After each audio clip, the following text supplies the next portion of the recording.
a whisper telling me to be brave. You better dive into the water. G'day everyone, welcome again to the chat. As you know, I love talking to everyone from the wider racing industry, and special edition of the chat today, I'm in Melbourne CBD at the beautiful members club Candela Nuevo, and joining me today is one of the owners with Blackiston Racing and a friend of mine in Will Choi. G'day Will, how are you mate? Good, Ben. Thank you very much for this opportunity. No worries at all. We've been trying to organise this for a while, but it's finally come to fruition. We have. The good part of obviously the last couple of years has been quite a journey for everyone. Especially the wider parts of the horse racing industry. All the way from those who do the grunt work so well, the track work, stable hands, trainers, and obviously through all the venues as well. So it's been good to have that. I guess for us to come full circle and for you to give us this opportunity to have a chat. And your horses are trained by Nigel Blackiston, Ballarat. How did you become involved with Nigel? Because Nigel is not like a massive name, but he's got a reasonable amount of horses. Yeah, look, I think there's a big story around trying to find a trainer or find people that you share values with. Yep. That common aspect of the big name, the big brands, but where you sort of see yourself as a person and you find people that you align with. And I love him. I love the stable. I love the staff, and the opportunity and the experiences and the results have been phenomenal. But it all started with a phone call with a dear friend, and I think we'll touch on the ownership a little bit later on. Sure. Do you get out to Ballarat to see your horses often? And I've been out there, and the training facilities out there are world class. They are. Yeah. There's something to be said about the facilities in country Victoria. Mm-hmm. I love the fact that we can drive an hour and a half out of Melbourne, and there are just so many venues that we can actually go and attend. I love getting out and seeing the horses. And tell me, do you feel racing's doing enough to attract a younger crowd? And I say that because you and I are reasonably young. I find myself, I go to the track on Saturdays a lot, and sometimes I feel like I'm the youngest person there. Look, I think from I guess what are we up to now? Millennials? Yeah. I think that's the term. Yeah. I think for them, their process of acquiring information and interest is a lot more fast-paced than previous generations, previous age groups. And as a result, I think to attract more and more of them, you're really conscious that they've got so many other things to consider. So are they going to go to a race day event on a Saturday? Or there are other options or available to them. But no, I think that when you attend an event, you see quite a diverse range of ages and also nationalities, which is great. I think as you move towards trying to attract different demographics and trying to broaden the experience, I think it's a good thing. And I mean, social media now too. Social media plays a big part in that. Pretty much every stable now have got social media presence, and if they don't, they're not doing it right. Yeah, look, I think social media allows you to stay present. Mm-hmm. It's a fine line with swamping people with content versus just having a regular piece that goes up. But you're right, social media does play an important part there. But I think an even bigger part is if you can have members of the community that love horse racing, whether it be from a care for the horses, ownership, training, even punting.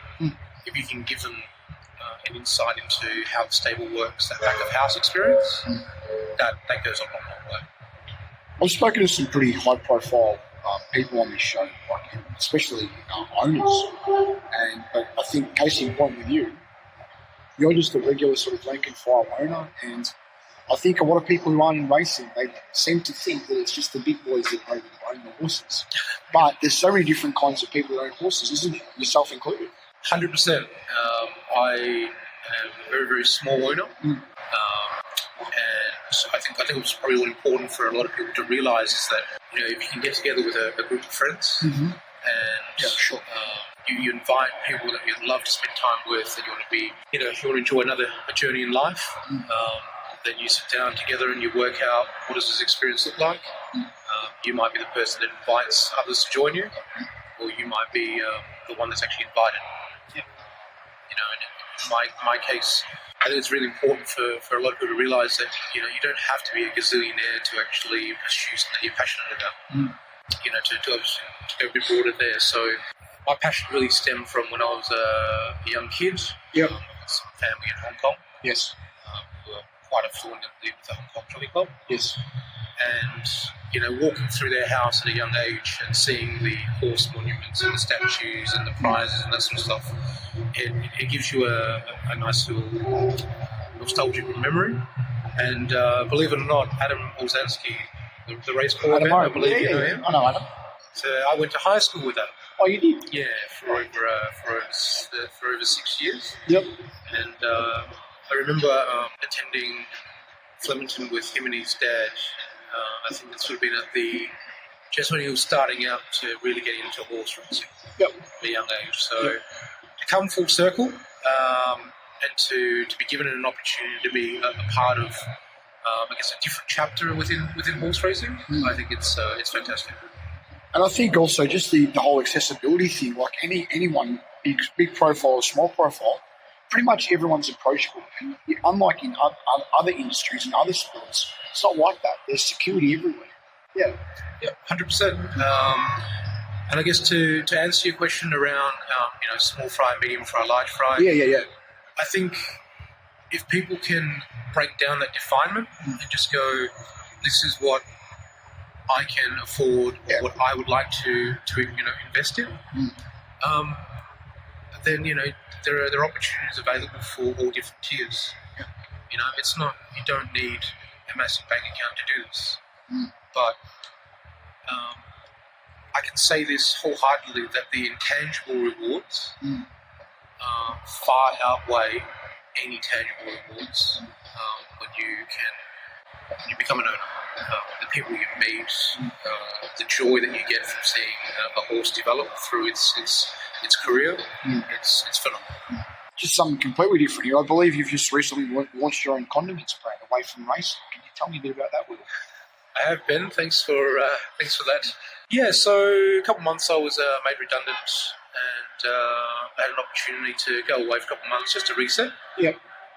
I came back and I thought that something I'm passionate about really should pave the way for my new career. And we've just launched a premium condiments brand. It's called Mrs. C's. We've got a spicy, crunchy chili oil that's out in the market. It's something that I'm excited to get my hands involved with, and we'll see where it goes. I believe your launch was reasonably well attended too. Yeah, we had a really nice turnout and a lot of exposure. But people walked away going, "This is going to be a fun brand, backed by an extremely good product." So we'll see where it goes. So, Will, for anyone looking to get into ownership for the first time, do you have any particular tips or advice? Because you certainly do have to do your homework, don't you? Yeah, look, I think it's really important that you sit down with yourself, or be it, the group, because, as you know, with horse ownership, it can be as a part of a syndicate, or, a group of friends. Sure. I think it's important that you sit down and you understand, okay, what are the ongoing contributions each month, to care for the horse, track work, and everything. And to make sure that you itemize, okay, well, how many years is generally, a horse's career going to go for? And I think if you can address that, that's the first priority. But the second one, which is just as important, is to write down a list of what you want to get out of this journey. Because as much as everyone might see, oh my gosh, I'm going to become a horse owner and I'm going to win the Melbourne Cup. No, you can't do it like that. I was at Sandown the other week, and you had a runner that day? No. A friend had a runner. Yep. And his horse came third, and I got an opportunity to speak to the owner of the horse that came first. And she politely said, "Well, I've been waiting years for this to happen." And I think that's a really nice sentiment, because the joy that you get when a horse that you have a vested interest in, you watch them progress through their journey, actually win. The elation is phenomenal.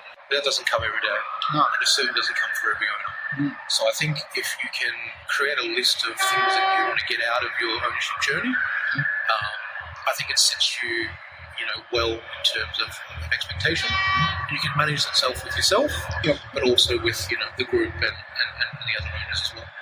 So I think that's equally as important. And I think now too with syndications, there's so many out there, but you've got to see what each syndicator can provide for you or can't provide for you. Because if you don't know what you're doing, do you? Yeah, look, I think if you were to ask your prospective trainers Yep. that you're interested in, Yep. if you were to ask them to have a conversation with an existing owner, and they're able to share that, Sure. obviously with the approval of those owners, Yes. I think that gives you an insight. Yeah. Sure. And I can honestly share that, if someone was to ask me about my experience and so forth, I'd be more than happy to share that with them, because sometimes people need that as the final tick of approval before they select. So I think that's really important. And I think the great thing about racing and just ownership as well is it's seriously one of the best ways to meet people. Like you can walk onto a racetrack. You can have a farmer who owns half a hoof on this side of you, and on the other side of you can have a sheep, for example. Like I don't think there's any other sport in the world that's like that. It's a great level up. Oh, 100%. You're finding common ground, and you've got such a launch pad for extending your personal network, your professional network. But you know that everyone's there because they've got a love and a passion for horsing and horse racing, and obviously everything that it accommodates them.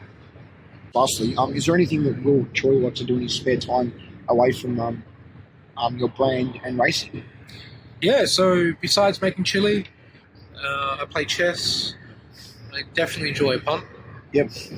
But probably one of the biggest things is creating new memories and experiences with, current friends and new friends. And I guess to round that off, Ben, if it wasn't for our shared love for racing and everything beyond, Yeah. we would probably have never met. That's exactly right. Yeah. I do appreciate you reaching out from day one. And obviously our friendship has grown. Sure. And obviously this opportunity to have a chat to you. And I love what you do, so just keep on what you're doing. There's a lot of people out there who are keyboard warriors and trolls. There are. So I guarantee you that all the negativity they send your way is purely because they don't have the balls to do what you do. Will, thanks very much. All right. Cheers. Thanks, Ben. Thank you.